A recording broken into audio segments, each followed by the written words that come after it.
जी, अस्सलाम वालेकुम।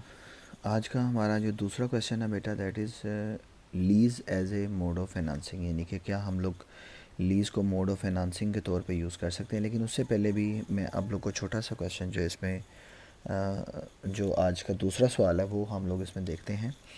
Difference between lease as a mode of financing को बाद में बताता हूँ, लेकिन पहले हम लोग जो क्वेश्चन इसमें करते हैं that is difference between conventional lease and इजारा।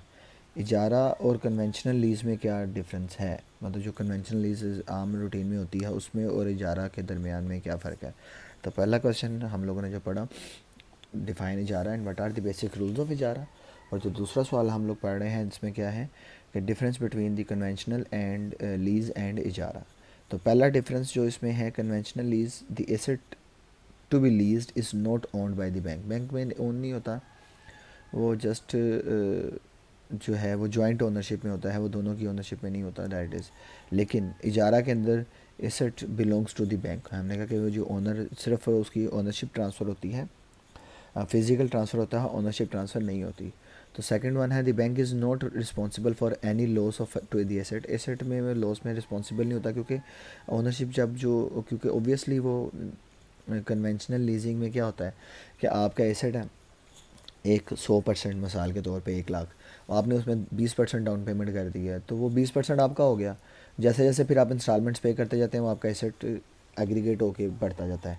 तो इसमें एसेट की जो लायबिलिटीज़ हैं वो बैंक की रिस्पॉन्सिबिलिटी नहीं होती। बट अभी थोड़ी देर पहले ही हमने पढ़ा है कि अगर कोई भी जो एसेट्स हैं वो दैट इज़ जो लायबिलिटीज़ हैं वो बैंक इजारा मतलब बैंक ओनर को ही जाती हैं। लेकिन अगर कोई नेग्लिजेंस हो जाए लेसी की, तो फिर डेफिनेटली लेसी पे करेगा। अदरवाइज़ जो है वो एसेट्स की जो लायबिलिटीज़ हैं वो इजारा के अंदर वो ओनर ही पे करेगा।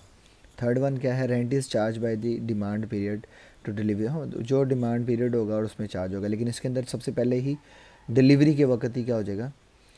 एसेट कन्वेंशनल लीज में जो रेंट अगर कोई चार्ज करना है तो डिमांड पीरियड का होगा, आप चाहे उसको एसेट को भी लें या ना लें। बट इजारा के अंदर जब तक एसेट डिलीवर नहीं होगा रेंट चार्ज नहीं होगा। और फोर्थ वन क्या है, the conventional lease agreement give unilaterally right back to bank to terminate. हाँ, कन्वेंशनल में आप उसको टर्मिनेट कर सकते हैं यूनिलेटरली अपने तौर पे बैंक। लेकिन इजारा के अंदर जब तक दोनों की कंसेंट ना हो या जो आपके दरमियान में एग्रीमेंट तय ना हो उसके मुताबिक वो आप नहीं कर सकते उसको यूनिलेटरली, बैंक उसको ख़त्म नहीं कर सकता। पेनल्टी फिर वही बात, कन्वेंशनल के अंदर चार्ज होती है, बट इस्लामिक इजारा के अंदर पेनल्टी आप चार्ज कर ही नहीं सकते। और लेकिन अगर अपने मामलात के लिए हमें पेनल्टी चार्ज करनी पड़ती है तो that must be use for the charitable purpose. Thank you ji, ये है डिफरेंस का क्वेश्चन। आगे हम लोग अब इसका दूसरा क्वेश्चन पढ़ते हैं। Thank you very much.